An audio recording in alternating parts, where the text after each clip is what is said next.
Hello दोस्तों, स्वागत है आप सभी का आपके अपने यूट्यूब चैनल लेके फॉर स्टडी में। तो दोस्तों आज की इस वीडियो में मैं आप सभी के लिए लेकर आ चुका हूं आज का जो बोर्ड एग्जाम हुआ क्लास 10th का हिंदी ए का आंसर की। जी हाँ दोस्तों, सभी छात्र छात्राएं जो क्लास 10th हिंदी ए का एग्जाम देकर आए हैं जेक बोर्ड से, तो आप लोग इस वीडियो में आंसर सभी मिला लीजिएगा और लास्ट में कमेंट करके जरूर बताना कि आपका कितना 40 में से कितना नंबर आ रहा है, कितना सही हुआ, कितना गलत हुआ, तो जरूर बताइएगा। तो चलिए आज की इस वीडियो को स्टार्ट करते हैं। उससे पहले चैनल पर नए हो तो चैनल को सब्सक्राइब कर लीजिएगा, क्योंकि इस चैनल में दोस्तों आपको आने वाले जितने भी सब्जेक्ट का और एग्जाम होने वाला सभी का मोस्ट वीवीआई क्वेश्चन प्रोवाइड किया जाएगा। तो चलिए आज की इस वीडियो को स्टार्ट करते हैं। तो दोस्तों देख सकते हैं हिंदी ए का एमसीक्यू क्वेश्चन। जी हाँ दोस्तों, आप लोगों का आंसर यहाँ पर बताने वाला हूँ। तो चलिए, ये है आपका दोस्तों खंड क में आपको दोस्तों एक अपठित गद्यांश एवं काव्यांश पूछा जाता है। तो उसको पढ़कर उसके आधार पर पूछे गए सवालों का आंसर करना होता है। तो आई होप कि आप सभी ने सही सही आंसर किए होंगे। तो चलिए, इस पदांश को हम लोग नहीं पढ़ेंगे, डायरेक्ट आंसर पर बात करेंगे। देखिए, पहला क्वेश्चन पूछा गया था गाछ वृक्ष का क्या अर्थ होता है। तो गाछ वृक्ष यानी कि गाछ और वृक्ष हम लोग किसको बोलते हैं दोस्तों, पेड़ पौधे को बोलते हैं। तो ऑप्शन 2 बिल्कुल राइट है। जो भी स्टूडेंट इसको ऑप्शन 2 किए है तो ये इसका सही उत्तर होगा। नेक्स्ट क्वेश्चन पूछा था गाछ वृक्ष के क्या नहीं होते हैं। तो गाछ वृक्ष के क्या नहीं होते दोस्तों, दांत नहीं होते हैं, पत्ते होते हैं, फल होते हैं, फूल होते हैं। तो ये कॉमन क्वेश्चन दोस्तों, ये आई होप कि सभी सही किए होंगे, इसमें कोई बड़ी बात नहीं है क्योंकि ये सभी सवाल आसानी थे। नेक्स्ट सवाल, खास करके हिंदी में सवाल कैसा था, आप लोगों को कैसा लगा दोस्तों। हिंदी में जितने सारे क्वेश्चन मैंने प्रोवाइड किए थे उनमें से आया कि नहीं, आप लोग कमेंट करके जरूर बताइएगा। और लास्ट जो सुबह वाला वीडियो जिसने देखा है प्रीवियस ये वाला, उसमें भी कुछ क्वेश्चन रिपीट हो गया है। मैंने जैसे कि आप सभी को बोले थे रिपीट होगा, तो गारंटी रिपीट हो गया। देखिए, गाछ वृक्ष किसके द्वारा माटी से रसपान करते हैं। तो किसके द्वारा करते हैं दोस्तों, जड़ के द्वारा करते हैं। ऑप्शन 1 बिल्कुल राइट है।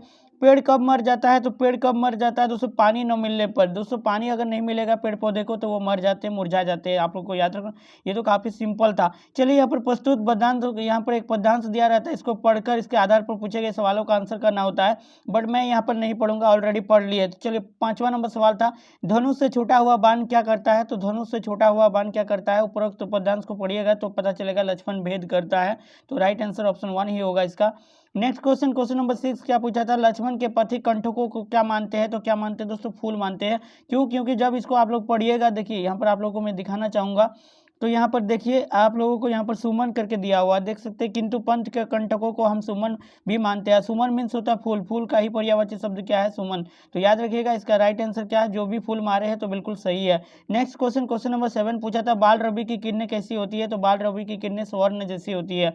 नेक्स्ट सवाल, कहाँ तक पहुंचे बिना पाथी को विश्राम नहीं करना चाहिए। तो लक्ष्य तक, जो भी निकलते लक्ष्य तक नहीं पहुंचते ही इस संवाद के आधार पर कि उसे नहीं विश्राम करना चाहिए। खंड ख आपका जो कि हिंदी व्याकरण से काफी आसान सवाल पूछा गया था। देखिए, निम्नलिखित प्रश्नों के सही विकल्प का चयन करेंगे। तो पहला क्वेश्चन नंबर 9 देखिए, व्याकरण में जिस वाक्य में कर्ता और क्रिया उपस्थित हो वो कौन सी क्रिया होती है। तो जिस वाक्य में कर्ता और क्रिया होती है वो दोस्तों आक्रामक क्रिया कहलाती है, यानी कि ऑप्शन 1 हो जाएगा राइट आंसर। नेक्स्ट सवाल, बच्चा पुस्तक पढ़ रहा है कौन क्रिया है। तो देखिए, बच्चा क्या कर रहा है, अगर सवाल हम आप लोगों को यहाँ पर बताए थे सक्रमक और आक्रामक, आप लोगों ने अगर उस वीडियो को देखे थे लास्ट वाला, तो आई होप कि आप सभी ने सही आंसर किया है। देखिए, बच्चा पुस्तक पढ़ रहा है तो कौन सा क्रिया हो जाएगा, सक्रमक क्रिया हो जाएगा। नेक्स्ट सवाल, क्वेश्चन नंबर 11, किसान खेत जोत रहा है, इसमें क्रियापद क्या है। तो क्रिया मतलब कौन सा काम हो रहा है, तो जोतने का। तो जोत रहा है, यहाँ पर आप सभी का जोत रहा है, क्या हो जाएगा, क्रिया। ऑप्शन 4 हो जाएगा राइट आंसर। नेक्स्ट सवाल, चलिए क्वेश्चन नंबर 12 क्या पूछ रहा है, देखिए कौन सा वाक्य आक्रामक क्रिया का उदाहरण है। तो कौन सा वाक्य आक्रामक क्रिया का उदाहरण दोस्तों, रमेश हंस रहा है। रमेश क्या कर रहा है, यहाँ पर सवाल पैदा हो रहा है। तो देखिए, रमेश हंस रहा है दोस्तों, यहाँ पर हंस रहा है, वो गीत गा रहा है, माँ भोजन बना रही है, मैं शरबत पी रहा हूँ। तो यहाँ पर सभी में एक कर्म है, लेकिन यहाँ हंसना जो कि एक क्रिया है, तो यानी कि इसमें कोई भी कर्म नहीं है। तो जिसमें कोई भी कर्म नहीं होते वो क्या होते हैं, आक्रामक क्रिया होते हैं। तो ऑप्शन 1 बिल्कुल राइट है। नेक्स्ट सवाल, क्वेश्चन नंबर 13 पूछा था अंबर का एक अर्थ वस्त्र और दूसरा क्या होगा। देखिए, अंबर मीन्स वस्त्र होता है, दूसरा क्या होता है, आसमान, आकाश को ही अंबर कहते हैं। तो ऑप्शन 1 इसको बिल्कुल राइट है। नेक्स्ट क्वेश्चन था क्वेश्चन नंबर 14, देखिए निम्न में से कौन श्वेत का अनिकार्यी शब्द नहीं है। देखिए, ये सभी सवाल रिपीट हो गया है दोस्तों। ये सवाल तो आपका 2022 में यानी कि पिछले साल आया था, आपने उस वीडियो को देखे तो आप सभी को पता होगा। श्वेत मीन्स सफेद भी होता है, उजला भी होता है, सफेद ही होता है, श्याम नहीं होता है। तो ऑप्शन 2 यहाँ पर बिल्कुल राइट, क्योंकि श्याम भगवान श्री कृष्ण का ही नाम है, तो श्याम हो जाएगा।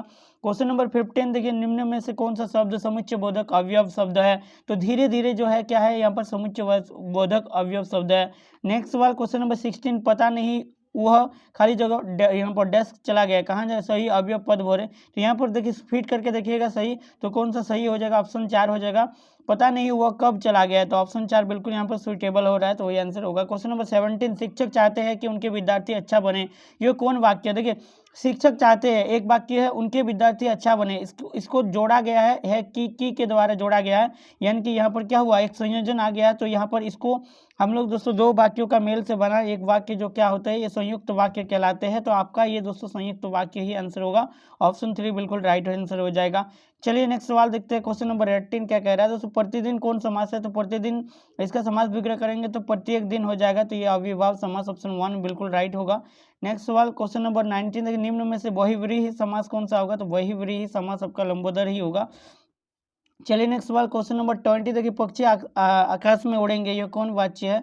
तो पक्षी आकाश में उड़ेंगे तो कौन सा वाच्य है? तो ये आप सभी को बताना है दोस्तों, इसका राइट आंसर आप लोग देख सकते हैं। तो चलिए क्वेश्चन नंबर यहाँ पर आप देखेंगे खंड गौ, तो देखिए खंड गौ में क्या है, पाठ्य पुस्तक, तो पाठ्य पुस्तक को इस यहाँ पर आपको आपकी किताब का है, तो इस कहानी को बाल गोविंद भगत वाला कहानी का पाठ दिया गया था, यहाँ पर थोड़ा सा इस कहानी को पढ़ने का दिया गया था, इसको पढ़ते हुए आंसर देना था। क्वेश्चन नंबर 21, देखिए बाल गोविंद भगत का बेटा कितना था? तो बाल गोविंद भगत का बेटा एकमात्र एक ही था और उसकी भी मृत्यु हो गई थी, तो आपने कहानी पढ़े होंगे। तो चलिए क्वेश्चन नंबर 22 क्या कह रहा है, देखिए एक मिनट, क्वेश्चन नंबर 22 दोस्तों, यहाँ पर बाल गोविंद भगत का बेटा कैसा था? तो कैसा था, सुस्त और बोदा सा था, यानी कि ऑप्शन 4 बिल्कुल राइट होगा। फादर बुल्के वाला यहाँ पर दिया था, देखिए क्वेश्चन नंबर 23, फादर बुल्के की मृत्यु किस रोग से हुई थी? तो जहरबाद से, ऊपर वाला कहानी पढ़िएगा तो आपको पता चलेगा, ये आंसर है। क्वेश्चन नंबर 24, विधान का क्या अर्थ होता है? तो विधान का अर्थ क्या होता है दोस्तों, नियम, यहाँ पर विधान जो बोलते हैं ना कि विधि विधान, तो यानी कि नियम को ही कहते हैं, तो ऑप्शन 4 बिल्कुल यहाँ पर राइट होगा। नेक्स्ट सवाल, प्रस्तुत पठित काव्यांश को पढ़कर दिए गए प्रश्नों में से सही विकल्प का चयन करेंगे। तो हमारे हरी हारेल की लकड़ी मन क्रम वचन, यहाँ पर ये कहानी दिया गया था, इसको पढ़ लीजिएगा। तो क्वेश्चन नंबर 25 पूछा है कि गोपियों की दशा किस पक्षी की तरह हो गई है? तो गोपियों की दशा हारिल पक्षी की तरह हो गई थी। क्वेश्चन नंबर 26, यहाँ नंदन किसे कहा गया है? तो नंदन किसे कहा गया है दोस्तों? कृष्ण को नंद नंदन कहते हैं, क्योंकि नंद का नंदन यानी कि नंद का बेटा कृष्ण ही था। नेक्स्ट यहाँ पर देखिए, घेर घेर घेर गगन धराधर हो, तो ये आपका उत्साह कविता का पाठ दिया गया है, इसको पढ़ते हुए आंसर करना था। यह गद्यांश किस कविता का है? ये क्वेश्चन पूछा है 27 नंबर में, तो ये आपका उत्साह कविता से लिया गया है, तो ऑप्शन 3 बिल्कुल राइट है। क्वेश्चन नंबर 28, देखिए कवि बादल को क्या घेरने को कह रहा है? तो कवि बादल को क्या घेरने को कह रहा है? पूरा आकाश को घेरने को कह रहा है, तो आपका ऑप्शन 1 हो जाएगा राइट। चलिए नेक्स्ट देखेंगे, क्वेश्चन नंबर 29 क्या कह रहा था? कैप्टन कौन था? तो कैप्टन चश्मा बेचने वाला, फेरी करने वाला, जो चश्मा बेच रहा था वही था। नेक्स्ट सवाल, लेखक ने खीरा खाने से क्यों इनकार कर दिया? तो आत्मसम्मान की रक्षा के लिए, ऑप्शन 1 बिल्कुल राइट होगा। बिस्मिल्लाह खां क्या बजाते थे? तो कौन नहीं जानते, इसका आंसर बांसुरी नहीं होगा, यहाँ पर कौन सा होगा? ऑप्शन 3 ही होगा, शहनाई वादी जो कि थे बिस्मिल्लाह खां। लेखिका मन्नू भंडारी का बचपन किस शहर में बीता? तो दोस्तों आई थिंक ये सवाल में आंसर आप सभी को गलत यहाँ पर सभी, जो कि ये राजस्थान राज्य में है, जबकि इसका जो राइट आंसर हो जाएगा आपका मध्य प्रदेश में, आपका भेनसुरा बोल के एक भानुपुर बोल के एक जिला है, वहाँ पर थे। तो इसका कमेंट बॉक्स में आप सभी को बताना, इसमें मैं भी कन्फ्यूजन हूँ कि इसका आंसर क्या होना चाहिए, बट यहाँ पर अब अजमेर मारे हैं एक स्टूडेंट ने, तो आई होप कि आप सभी को देखिए यहाँ पर सभी के सभी राज्य को देखिएगा तो सभी ये आप सभी का कहाँ है, और विकिपीडिया के अकॉर्डिंग या गूगल के अकॉर्डिंग या कहीं पर भी आपके बुक में भी आप सभी को लिखा जो मिलेगा वही आंसर होगा। तो आपका ये मध्य प्रदेश में है, एक जिला बोल के है, उसका नाम अभी मुझे याद नहीं आ रहा है, तो आप लोग मिला लीजिएगा। क्वेश्चन नंबर 33 देखिए, परशुराम के गुरु कौन थे? तो परशुराम के गुरु भगवान शिव जी थे, तो ऑप्शन 1 बिल्कुल राइट आंसर होगा। चलिए नेक्स्ट यहाँ पर देखते हैं दोस्तों, क्वेश्चन नंबर 34 पूछा था, देखिए कवि नागार्जुन मैथिली में किस नाम से प्रतिष्ठित है? तो देखिए ये सवाल मैंने आप सभी को कराया था, अगर करके गए तो आप सभी को पता है, इसका आंसर हो जाएगा यात्री होगा, यात्री ऑप्शन 2 बिल्कुल राइट होगा। नेक्स्ट क्वेश्चन नंबर 35, मृग तृष्णा का अर्थ होता है? तो मृग तृष्णा का अर्थ होता है छलावा, जी हाँ दोस्तों, ऑप्शन 1 हो जाएगा छलावा। क्वेश्चन नंबर 36 है, मुख्य गायक की आवाज़ कैसी थी? तो मुख्य गायक की आवाज़ चट्टान जैसी भारी थी, ऑप्शन 3 हो जाएगा राइट आंसर। क्वेश्चन नंबर 37 क्या होता है? देखिए भोलानाथ के सिर में क्या थी? ये माता का अंचल वाला पार्ट से लिया गया है। तो भोलानाथ की सिर में क्या थी? लंबी लंबी जटाएं थी, जिसकी उसकी माँ ने उसे क्या तेल से उसको सरसों के तेल से उसका क्या करता था, उसको माथे बांध देता था। क्वेश्चन नंबर 38 क्या पूछ रहा है? कभी कभी बच्चे किसका जुलूस निकालते थे? तो ये भी आपका माता का अंचल से पूछा गया सवाल है, तो आपका ऑप्शन 2 हो जाएगा, बारात का जुलूस निकालते थे, बच्चे खेलते थे। तो चलिए अब नेक्स्ट क्वेश्चन यहाँ पर देखेंगे, 2 सवाल है, अंतिम सवाल बचा है। क्वेश्चन नंबर 39, जॉर्ज पंचम की लाट कहाँ स्थित थी? तो जॉर्ज पंचम की लाट इंडिया गेट के सामने, यानी कि इंडिया गेट कहाँ है? दिल्ली में है, तो ऑप्शन 4 बिल्कुल राइट है। नेक्स्ट सवाल, क्वेश्चन नंबर 40 और ये अंतिम सवाल है आज की इस दोस्तों इस एग्जाम का।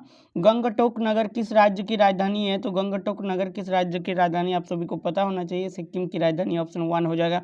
तो दोस्तों आप सभी को कमेंट करके बताना है कि हिंदी ए में आप सभी को 40 में से कितना नंबर आया। और दोस्तों हिंदी बी का अभी तक मुझे क्वेश्चन नहीं मिला है। अगर आपके पास क्वेश्चन है तो इस नंबर पर आपको व्हाट्सअप कर देना 6200494776। इस पर कॉल नहीं करना है दोस्तों, याद रखिएगा।